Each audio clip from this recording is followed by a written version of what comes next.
Querida Maylene, anticipabas un tema recién. Presentá de nuevo quién es el personaje que ha hecho esta declaración. Bien, bueno, Jonathan Müller, conocido artísticamente como El Villano, un cantante y músico justamente de cumbia, esa persona que ustedes están viendo en imágenes de 34 años, que el día lunes hizo un video en sus redes sociales. El clip del título es Cuida Tengo tu HIV. salud, conectá con Dios y compartí este video, así tomamos conciencia. ¿De qué habla El Villano en este video que dura 6 minutos?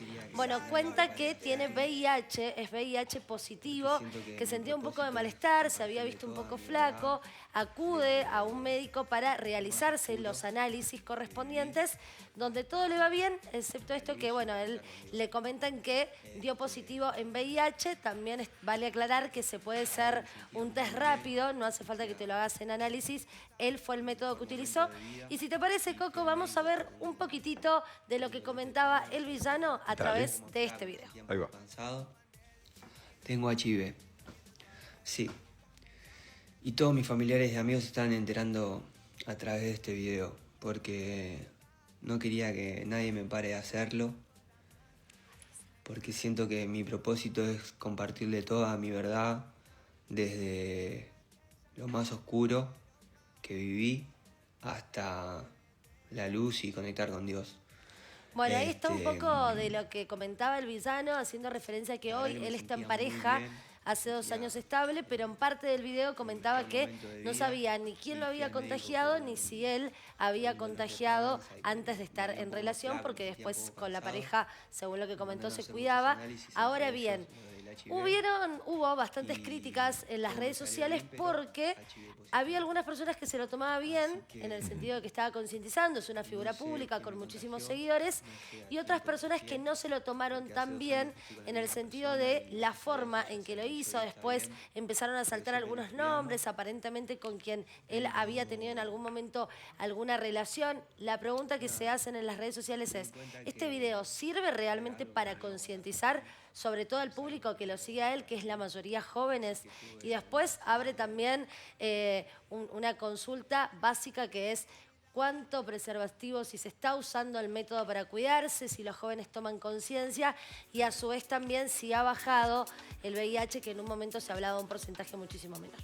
Qué buenas preguntas que nos estamos haciendo a raíz de esto que ha publicado El Villano, este músico y cantante, por las redes. Está Sila Guevara Vicencio con nosotros, que es activista por los derechos humanos y LGBTQI+. También, y qué buena la combinación, sos estudiante de medicina. Y tallerista de ESI, Educación Sexual Integral. Exacto. ¿Qué mirada tenés sobre esto? Porque es cierto lo que decía Maylene, mucha gente se pregunta si contribuye esto al tomar conciencia, el declarar yo tengo tal cosa. Sí, nosotros desde las organizaciones sociales lo que vemos es que más allá de que esto haya estado bueno o no en el sentido personal, nosotros igual sí lo vemos positivo, porque no somos quienes para juzgar si una persona decide o no contar que vive con VIH.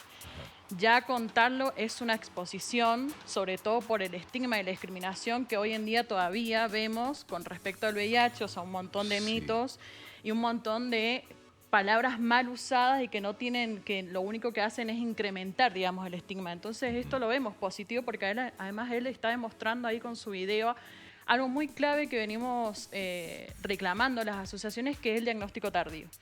Él ahí cuenta un poco de que se venía sintiendo mal, que había bajado mucho de peso y que le hacían estudios, porque seguramente lo que habían pensado es que tenía algún tipo de cáncer. Claro. Pero todo le salía bien. Y como es un varón heterosexual, fue como, bueno, ¿cómo vamos a sospechar que tiene VIH? Y al final fue como, bueno, el último estudio que quedó fue hacerle un testeo donde él terminó saliendo positivo. Entonces, en este caso hablamos de un diagnóstico tardío y es uno de los reclamos que venimos haciendo en base a esto de que las personas llegan tarde, digamos, a su diagnóstico en vez de llegar de una forma más temprana, porque en ese lapso el tratamiento y las medidas que se pueden tomar son mucho mejor. Está el test rápido, que, bueno, yo lo comentaba recién ahí, que en realidad son minutos, es anónimo y se puede hacer, creo que hay distintas campañas donde lo hacen en diferentes momentos. ¿Eso sirve? Sí. O sea, hoy en día, imagínate, creo que dentro de los test rápidos está el ELISA de cuarta generación, que es como más científico, digamos, dentro de los avances de la medicina. Antes se decía que tenías un periodo de ventana de 3 meses. Hoy en día el periodo de ventana, es decir, si vos tuviste una relación de riesgo, es decir, sin cuidarte con un preservativo, tenés un tiempo de espera de 1 mes. Es decir, después de 1 mes te puedes hacer el test. Y es solamente, te pinchan el dedo, esperas 20 minutos y tenés el resultado. Es de manera gratuita en el Hospital Central. Exactamente, en este sí, no solamente en el Hospital Central, sino que dentro de la plataforma del gobierno están los CEPAPs, que son diferentes lugares donde hacen testeos. Y ahí, digamos, te sale por localidad, los horarios, en qué dirección queda. Sí, ¿vos crees que, porque ha sido también motivo de pregunta muchas veces acá, ¿crees que hay más desaprensión hacia el tema? ¿Hay falta de información? ¿Hay miedo? ¿A mí no me va a pasar? ¿Qué hay?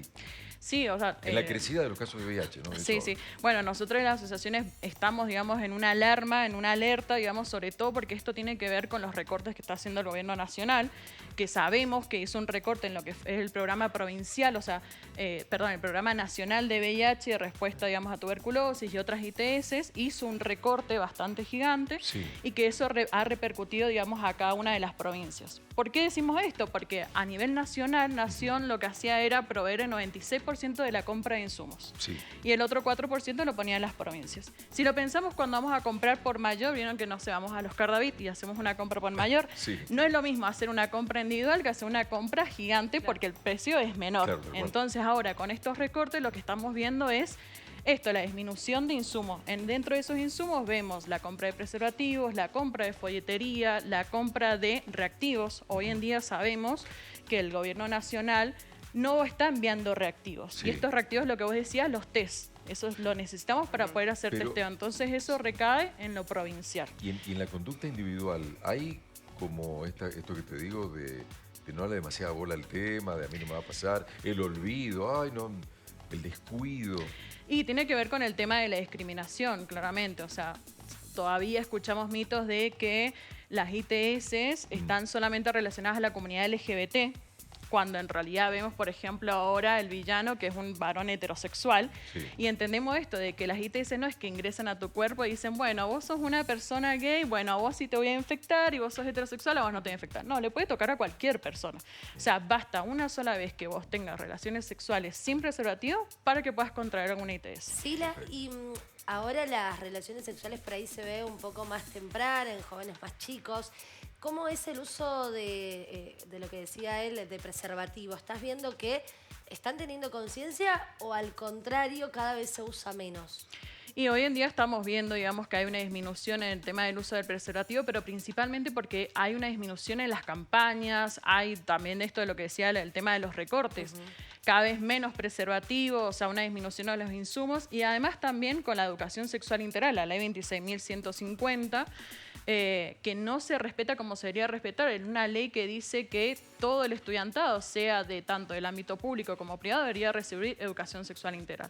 Y eso se refiere, por ejemplo, a esto, decir, bueno, nosotros no somos quienes para evitar de que una persona vaya a tener relaciones sexuales. O sea, no podemos tapar el sol con un dedo. Pero sí te puedo dar todas las herramientas que vos necesitas para poder cuidarte, básicamente. Y entre eso está esto, el uso del preservativo, pero lo vemos ahí en esa interferencia de cómo la ESI todavía no está llegando a los colegios. Entonces tenemos a pibes que no saben cómo usar un preservativo, qué métodos tienen que usar para poder cuidarse en su inicio de relaciones sexuales. Sí, y en cuanto, discúlpame, en cuanto a llegar al hospital, porque sabemos que esto es anónimo para las personas que escuchan y nos ven, esto es anónimo. Si hay dudas, pasando este tiempo que vos decías, de 1 mes o 3 meses, poder acercarnos a hacer este test que no tiene costo. ¿Se están animando las personas en general a acercarse y a poder hacerlo? Porque recién mencionabas que es un tabú todavía en la sociedad, en cuanto a cuidados, en cuanto a decir, tengo SIDA. Lo que hizo el villano fue algo muy valiente, porque llegan muchos prejuicios sociales, ¿no? Total. Pero decir, voy, lo hago, a pesar de, no se va a enterar nadie, animarlos a los chicos desde el lugar que nos toca, porque tal vez hay muchas necesidades y falencias, pero desde el lugar que nos toca, animarlos a que se puedan acercar. Y hoy en día vemos que las personas por ahí les cuesta llegar, digamos, al ámbito de salud, principalmente porque todavía tenemos un ámbito de salud bastante retrógrado respecto a lo que son las ITS, y por ahí por los mismos prejuicios personales, en vez de cumplir su función como efectores de salud, genera una interferencia. Entonces la persona tiene que sentirse cómoda para poder ir a realizarse un testeo, sobre todo porque te expones a una situación que no te preparan socialmente para recibir esa noticia principalmente. Y además necesitamos un sistema de salud que sea contenedor, que no te genere mayor culpa, como vemos en el caso del villano, de que, bueno, esto de repreguntarse cómo habrá sido, sino que es como, bueno, está esto y podamos accionar. Yo iba a preguntarte justamente porque coincido con vos en que vos decías, está bueno que lo haya hecho, está bueno que lo reconozca, está bueno que lo cuente, y cada cual es dueño de hacerlo o no hacerlo, y sobre todo masivamente a través de las redes. Sí. Ahora, socialmente sirve porque inmediatamente se desata esto, la corriente de opiniones donde dicen, ¿con cuántas personas habrá estado? ¿A cuántos habrá contagiado? ¿Habrá contagiado sí o no? Parece como que se desviara la atención. Salió una pareja que tuvo diciendo que ella no estaba contagiada. Bueno, o sea, esto se hace una cadena muy grande. Claro. Digamos, en sentido social sí, porque él visibiliza algo que veníamos diciendo las organizaciones sociales, esto, la falta de insumos, la falta de testeos y el tema de los diagnósticos tardíos. Él pone en jaque, y lo deja muy en claro, digamos, de cómo un recorte y una crisis económica empieza a influir en esto, por ejemplo, en diagnósticos tardíos, en testeos, y además también la falta de educación sexual integral, que también él la ve, porque, por ejemplo, ustedes estaban usando mucho la palabra contagio. Sí. Y eso es incorrecto. En las enfermedades y en las infecciones se habla de transmisión. ¿Y por qué hablamos de transmisión?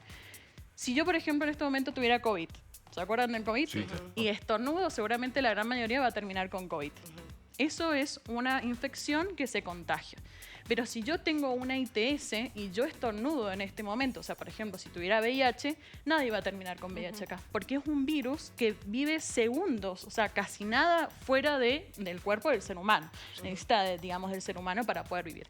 Entonces, ¿eso qué quiere decir? Que yo te puedo abrazar, que te puedo dar besos, que podemos compartir el mate, que podemos jugar un partido de fútbol, que podemos compartir los cubiertos. Entonces, desde esa palabra de hablar, digamos, correctamente, empezamos a desmitificar y disminuir la discriminación.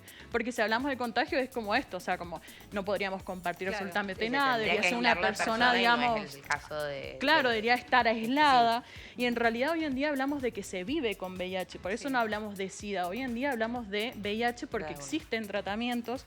Hoy en día tenemos lo que es el PrEP y el PEP, que son las profilaxis pre-exposición, la profilaxis post-exposición, que también es de entrega gratuita y la están entregando acá, digamos, en la provincia. Y esto es muy importante que el público lo sepa, de que a cualquier hospital público que vaya y vos solicitás un PrEP o un PEP, te lo tienen que dar, no te lo pueden negar. Si te lo niegan, puedes ir al programa de VIH y hacer la denuncia y decir, en tal hospital no me lo quisieron dar porque el programa ya distribuyó, digamos, todos esos insumos. Sila, gracias por venir acá a hablar de esto, y estoy casi seguro que no va a ser la única vez que hablemos de esto, con vos. Muchas gracias por la invitación. Que estés muy bien, Sila.